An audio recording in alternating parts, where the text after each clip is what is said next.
Plain white. My name typed on the front.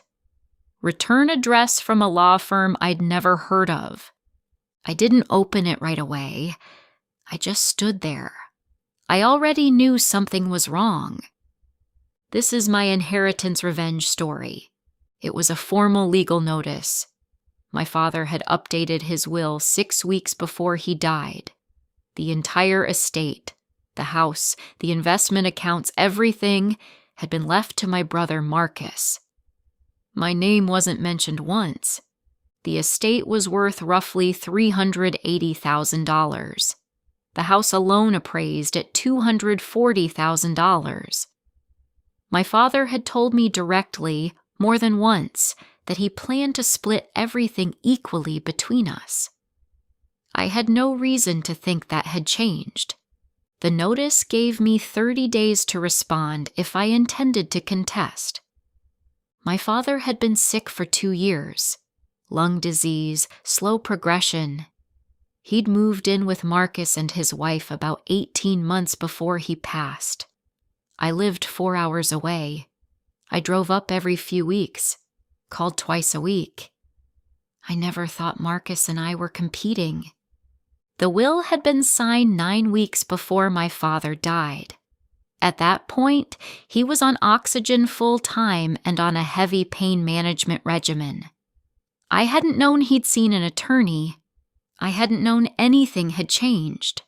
I told myself there was probably an explanation, a filing error, a draft that got submitted by mistake. I called Marcus that night. He didn't pick up. My father had added me as a secondary account holder on his primary checking account 6 years earlier, after my mother passed. He'd done it so I could help manage bills if something happened.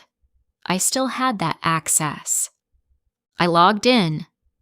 Over the final 14 months of his life, there had been 22 transfers from his account to a number I didn't recognize, amounts ranging from $1,200 to $8,500. Total, just over $74,000. I wrote down every date, every amount. I screenshotted the full transaction log before I touched anything else. The transfers had started 4 months after my father moved in with Marcus. Marcus called back 2 days later. He was calm. He said my father had made his decision freely. Said Dad had felt I wasn't present enough. Said he didn't want to argue. I didn't argue either. I just listened. After we hung up, I pulled the county property records for my father's house. That's when I found it. The house had been deeded to Marcus 11 months before my father died. Not through the will, through a direct transfer deed, executed while my father was still alive. Marcus had already taken ownership of the property. But there was a second document attached to that same filing, a life estate clause.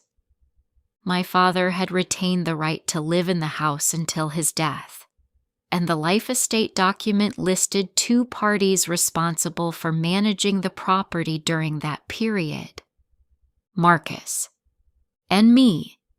My name was on the deed filing, not as an owner, but as a formally listed co-managing party during the life estate period, a legal role in the property transition, and no one had told me.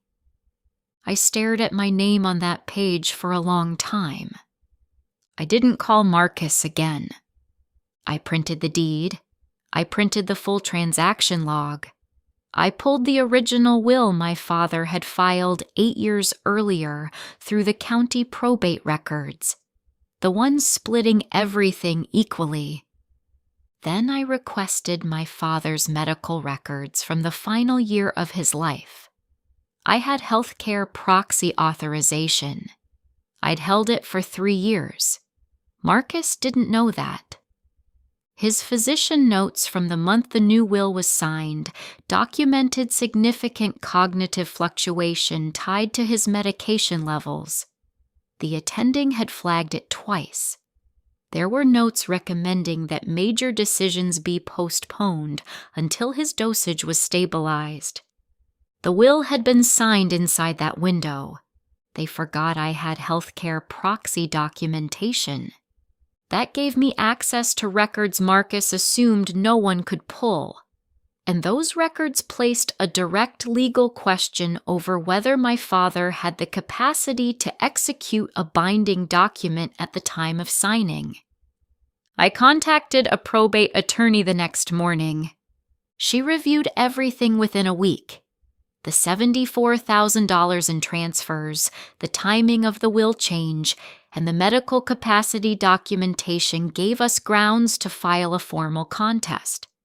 We also filed to freeze the estate assets pending review, meaning Marcus could not liquidate the investment accounts or sell the house while the case was open. His attorney sent a letter within 4 days. Marcus sent a text the day after that. He said he hoped we could resolve things privately. I didn't respond. The contest took 7 months. 2 physicians provided independent assessments based on my father's documented condition during the signing window. Both concluded his capacity was compromised at the time of execution. The original will was reinstated. Marcus was required to account for the $74,000 in transfers. After legal review, $51,000 was returned to the estate before final distribution. I drove up when the house closed, walked through it one last time. My father's chair was still in the corner. His books were still on the shelf. I took a few photographs, his watch, and a coffee mug he'd had since before I was born. Marcus wasn't there. I still have a copy of that deed filing, the one with my name on it, the one they used to transfer the house and forgot to read closely before they filed it. It never occurred to Marcus that the document he'd used to take ownership would be the same document that gave me standing. It did. Families like ours aren't as rare as you'd think, and the paperwork they overlook is almost never what they expect.